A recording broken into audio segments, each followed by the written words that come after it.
It's Doug Gottlieb Show, Fox Sports Radio, and I guess once a Patriot, always a Patriot. Remember, he signed with the Pats to replace Wes Welker and did so, and had 1 year we had an unbelievable catch rate, like almost 80%. And, of course, this past offseason decided to lead the Patriots and do the reverse Welker, where he goes to Miami and plays for the Dolphins. And then now his best friend's a coach of another team, the Arizona Cardinals. We got to get to that one. There's a lot going on with Danny Amendola. He joins us on the Doug Gottlieb Show. I want your honest answer to this. This is your honest answer. When you see the Pats playing the Super Bowl, knowing like you were on that team last year, you were in this position last year, what goes on inside your brain, inside your heart? Man, as a competitor, I want to be there with my team, with the guys I've been training with, and it's a bummer not to play in the game. So, I got to work extra hard this offseason, try to get back there. But you miss it? Oh, hell yeah, I miss it. Yeah. How do they keep doing it? I don't like. We understand the game planning. I understand Tom, but man, how do you? No one's done this 9 times as crazy. How do they keep doing it? It's just their ability to prepare, and I feel like with the continuity they've always had with, Mr. Kraft, Coach Belichick, Brady, and then they have the ability to throw on old film. And you can see how Troy Brown did it with Tom Brady. You can see how Wes Welker did it with Tom Brady. And this is kind of like, hey, Danny, this is what you should do. This is what, Wes did. This is what Julian's doing. This is what, Chris Hogan's doing, stuff like that. So, they've had the continuity with their quarterback, with their coach, with their owner. And I feel like that's why, they've been above the rest for a while. When you're watching the AFC Championship game, are you doing what Romo's doing, saying where the ball's going to go? Yeah, he's been doing a great job, man. I can't do what he does. He has ability. I usually just watch the receivers and see how they're playing, and then watch the quarterback. But he's great at what he does. Did the Chiefs screw up, or is it just like, look, any defense has a weakness? They played great. I mean, if D Ford didn't line up off sides and then they picked the ball off to win the game, it comes down to one play. You know what I'm saying? So, and it could go. That game could have gone both ways, multiple different times, a couple different turning points in the game. So, this game coming up is gonna be a thriller, I'm sure too. Is there a text chain with the white slot wide receivers? Do you guys all have like a secret handshake, like the white slot wide receivers? Under 6 foot. Yes, too, yes. Yes. Undrafted. A lot of you undrafted, yeah. Mostly, right? Yeah, no, we don't have one, but we probably should start one, maybe a fraternity or something like that. Yeah, all have the same tattoo, not like the Q-Dog tattoo. That the branding thing looks like it hurts. Yeah, no question. We'll get we'll wear like a bracelet or something. I mentioned Kliff Kingsbury. I know, and knowing Kliff and knowing you a little bit, how close you guys are. Yeah. What do you think the challenges are going to be for him to use parts of his system and put it in the NFL? I think I'm curious too. You know what I'm saying? As a friend, I would love to try to help. I mean, we don't play him next year, so I'm excited to see what he's going to do. I know he's an amazing.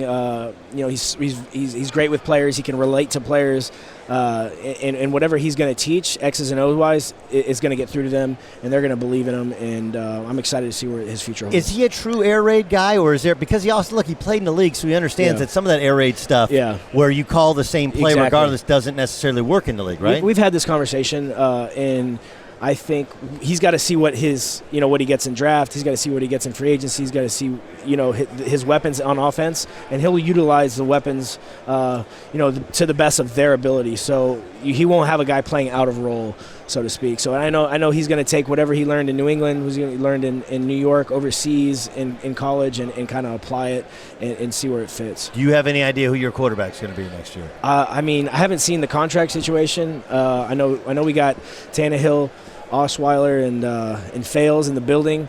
I'm not sure what their contracts are, but whoever they bring in, whoever's competing, it will be. It'll be a tough, competitive atmosphere, and I'm excited to see. What's it like to play in this game? We're at Wednesday. Do you remember Wednesday of last year? What you were doing? What goes on? I remember. We were in practice. Yeah. Practice. I mean, it's all eliminating distractions. It's getting the work in, and then enjoying some of the off season when it comes time. What's it like to win this game? It's the best feeling in the world. It's It's the only reason why. I mean, to go from you, I mean, like, grew up in Texas, dream of playing college football, and you go undrafted, make it. You know, you had all those injuries with the Rams. Like, just that your body just lets you down. To win the Super Bowl. Like, like if you close your eyes, you remember the winning. Do you remember the winning more? Or do you remember the losing it more? It took me to lose one to even love the winning more. So I didn't know that I loved it as much as I thought I did until I lost the game last year. So it's honestly it's what gets me up in the morning. I remember after winning it a couple times, you wake up with a smile on your face for like a month, and it's like this is it's the best feeling to win the last game of the year, and it's what drives me.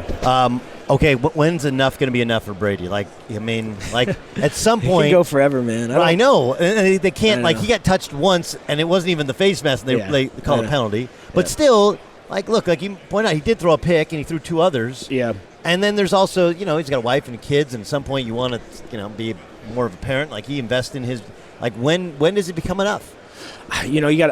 I don't know, and he's not going to tell you until he gracefully exits stage left. So I think he's got a lot in the tank. He's still playing obviously playing at extreme at the highest of levels. So he's going to go until he wants to stop.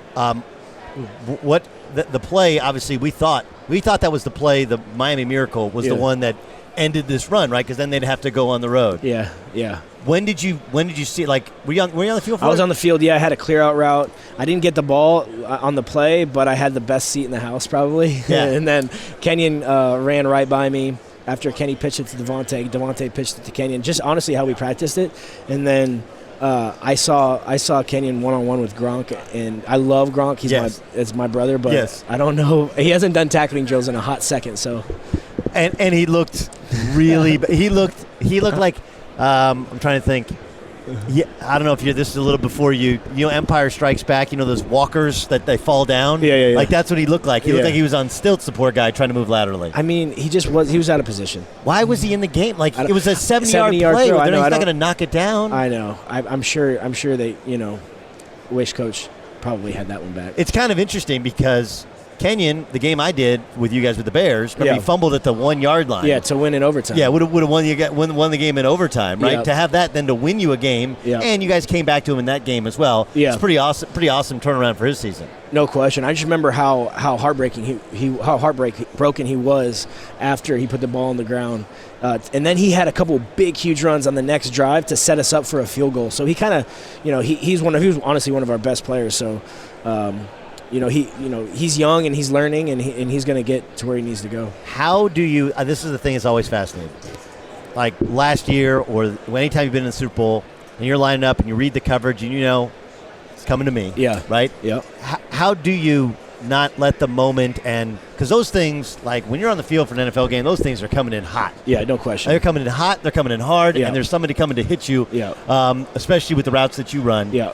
How do you do that? How do you manage all the emotions and still just play ball? Well, it all comes down to just doing your job, honestly. We practice, so much, and I mean, the Super Bowl is a big game, but when you're in the middle of the game, it feels like any other game, honestly. I mean, the stakes are higher, and you know that if you win, then you're going to be celebrating. If you lose, you're going to be pissed.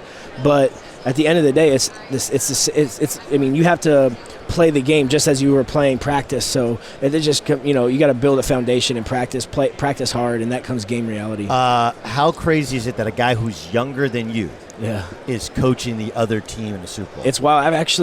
I've hung out with him a couple times in LA. Great dude. Yeah, just he's a good dude. Pure football in his blood, man, and it's great to see. I'm rooting for him. Really good hair too. Exceptionally good hair. Like fade is always tight. Super tight fade. Yes. You can get a good fade in LA too if you want. Yes, you can. Yeah. Especially you make a couple mil. I think you can find a guy. But it is like to be early 30s. Yeah. And have complete command and control. Yeah, he does a great job. I've seen some of his interviews and kind of how he conducts the team at the end of each game, and a guy that I know these players are playing hard for. Okay, so you're here on behalf of the new Genesis. Yep. Which is kind of the flagship. They got the G90, which is They got me rolling around the G90 today. I'm telling you what, it's luxury at its finest. It's fast, and it has these deals that, like, if you the back like curtain thing, Yeah. so you can keep the sun off your neck or like the sun off your eye. Like it's crazy. It's like a little car. So do you like being driven around, or you like driving yourself? Personally, I mean, I like to drive. I love cars. Yes. I like to drive fast. This car, I was in the G70 for about a week, and I'll tell you what, I got it up to about 100 on Interstate 45. So, Yeah. And it gets to 100 in a hurry, too. Oh, yeah, and it's smooth. You can't even tell you're going that fast. It's pure luxury. I mean, that's what you told the officer. Officer, I could not tell. This is pure luxury. Hop in. I'll take it for a spin. It's the 2019 North American Car of the Year. Yep.